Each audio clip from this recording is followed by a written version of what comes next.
Con Superman, James Gunn consiguió algo que parecía imposible: hacer que millones de personas volvieran a creer en el universo de DC. Después de años de películas olvidables, por fin existía una dirección clara, personajes interesantes y una sensación de que por fin este universo realmente tenía futuro. Pero después de ver Supergirl, la pregunta es inevitable: ¿seguimos ante un universo prometedor o acabamos de volver al punto de partida? ¿Es Supergirl el primer super fracaso del nuevo DCU?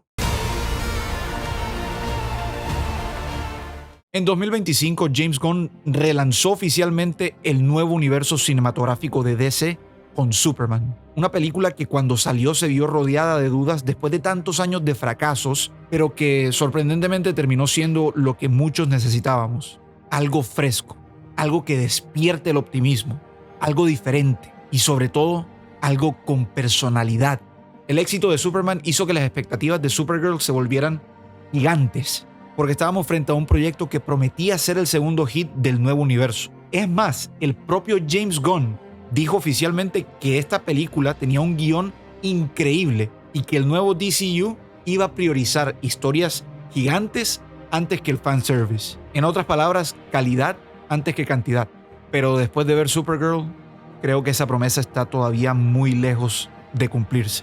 La película sigue a Kara Zor-El durante su cumpleaños número 23. Para celebrarlo, decide viajar a un sistema solar con un sol rojo. ¿Por qué?, se estarán preguntando. Pues porque los kryptonianos bajo un sol amarillo son casi invencibles, pero bajo un sol rojo su poder disminuye y se vuelven prácticamente normales. ¿Y qué hace Supergirl cuando deja de ser invencible?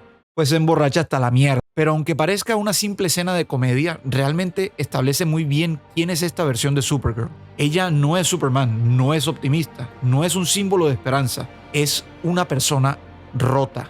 A diferencia de Clark, Kara sí recuerda la destrucción de Krypton, recuerda perder su hogar, recuerda ver morir a su gente y todavía carga con ese trauma. Hasta aquí la película parecía prometer muchísimo, pero entonces llega el conflicto principal y es cuando empiezan los problemas. El villano de la película dispara un dardo envenenado a Krypto, el perro de Kara, y escapa llevándose casualmente el único antídoto colgado en su cuello. Al mismo tiempo conocemos a Ruthie, una niña que también busca al mismo hombre para vengar al asesino de su padre. Y tú probablemente estarás pensando: no joda, esto suena como una buena historia, una aventura espacial que trata temas sobre el dolor, venganza, la pérdida, joda, película para el Oscar. Lastimosamente la película nunca llega a desarrollar completamente ninguna de esas ideas. Lo mejor de toda la película, sin ninguna duda, son los flashbacks de Kara. Cada vez que la historia vuelve a Krypton, la película mejora, porque ahí sí vemos el verdadero conflicto del personaje. Una niña obligada a abandonar su planeta, una superviviente incapaz de sentirse en casa y alguien que jamás ha podido superar todo lo que perdió. Esas escenas tienen peso, tienen emoción y son prácticamente las únicas escenas donde realmente conecté con Kara.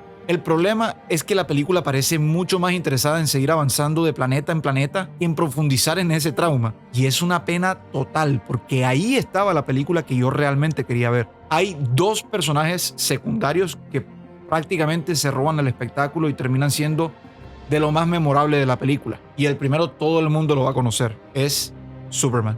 Lamentablemente sale muy poco. Apenas aparece mediante flashbacks o en videollamadas que le hace a Kara. Pero curiosamente, cada vez que sale, la película parece despertar. Por un segundo, pero despierta. Y eso en realidad enaltece muchísimo más el trabajo que hizo Superman el año pasado y deja por los suelos a esta película de Supergirl. O sea, es que literalmente bastaron unos segundillos de nada en la película para recordar lo memorable que fue el personaje de Superman. Y luego tenemos a Lobo, interpretado, por fin, por nada más y nada menos que Jason Momoa. O sea, es que prácticamente era un casting que todos veíamos venir desde hace años. Y ojito, debo admitir que funcionó mucho mejor de lo que esperaba. No aparece mucho en la película y tampoco es tan trascendental para el desarrollo de la historia, pero cada minuto que aparece tiene muchísima personalidad. Tiene presencia, tiene carisma y presenta una energía muy diferente a la del resto de los personajes. Y eso que yo precisamente no soy el mayor fan de Jason Momoa, pero su rol como Lobo sinceramente me dejó con ganas de ver mucho más del personaje. Por otro lado tenemos a Ruthie, la coprotagonista de la historia, que sinceramente es un personaje muy desaprovechado. La película intenta construir una relación emocional entre ella y Kara, una especie de vínculo donde Kara intenta evitar que Ruthie se consuma por la venganza. El problema es que casi nunca llegamos a sentir esa conexión real. Constantemente nos sugieren que la conexión existe, pero rara vez la vemos construirse. Y para rematar, literalmente hay una escena donde Kara da un discurso sobre cómo la venganza consume a la persona y que Ruthie no debería consumirse por la venganza, debería ser mejor. Y literalmente segundos después hace algo que contradice completamente el discurso. No puedo entrar mucho a detalles porque no quiero hacer spoilers, pero cuando lo vean se van a sentir ofendidos. Así que toda esa evolución y conexión entre los dos personajes se siente muy forzada. Y Ruthie, como el 90% de los personajes de esta película, termina siendo completamente olvidable. Si hay alguien que realmente sostiene toda la película en sus hombros, es Millie Alcock. Su interpretación me parece fantástica. Tiene el talento suficiente para transmitir la rabia, la vulnerabilidad y el cansancio emocional de Kara. El problema nunca fue ella, el problema fue el guión. Porque detrás de esta interpretación había un personaje con muchísimo potencial. O sea, es que el personaje de Supergirl en los cómics es muy profundo y muchísimo más en el cómic en el que se basa la película, que para el que no lo sepa es Supergirl, la mujer del mañana. Pero esta película nunca se atreve a profundizar realmente en el personaje de Kara. No, y además está el tremendo nerfeo que le meten a Supergirl, porque cuesta entender cómo una kryptoniana, como una mujer de acero, Supergirl, te demora tanto para encontrar y derrotar a un villano que literalmente no presenta amenaza alguna. Y hablando del villano, puta, el villano de esta película es, sin exagerar, uno de los peores villanos que he visto en toda la historia de las películas de superhéroes. No tiene una motivación interesante, no tiene carisma, no tiene presencia, no representa un conflicto emocional para Kara, no tiene diálogos memorables. Simplemente aparece, hace cosas malas y desaparece. Es de esos villanos que apenas termina la película se te olvida que existen. Es más, ¿cómo es que se llamaba este Mindundi? Rem de las Colinas Amarillas. Ni puta idea. Pues sí, ya se me había olvidado. Y si el villano no funciona, pues uno por lo menos tiene la esperanza de que las escenas de acción, hombre, entretengan un poco, levanten un poquito la película. Pues tampoco. Las peleas, las escenas de acción me parecieron sorprendentemente flojas. No sé, se siente como si la cámara permanece constantemente muy lejos de la toma. Los golpes que se dan casi nunca transmiten fuerza. No hay sensación de velocidad, que es algo muy importante en los kryptonianos. No hay ningún plano épico donde el momento se vuelva memorable. Y cuando termina una batalla simplemente pasas a la otra sin recordar absolutamente nada. Y no falta recalcar que para una película de superhéroes eso es gravísimo, pero probablemente lo que más me sorprendió, para mal, fue el apartado visual de la película, porque la película literalmente está adaptando a Supergirl, The Woman of Tomorrow, un cómic muy conocido precisamente por sus escenarios espectaculares y sus colores vibrantes. ¿Y qué hace la película? Completamente lo contrario. Todo luce gris, oscuro, apagado. O sea, es que hay escenas donde literalmente pareciera que las luces del set de grabación no estaban prendidas. Parecía algo así, mira, todo iluminado atrás y todo lo del frente sin iluminación.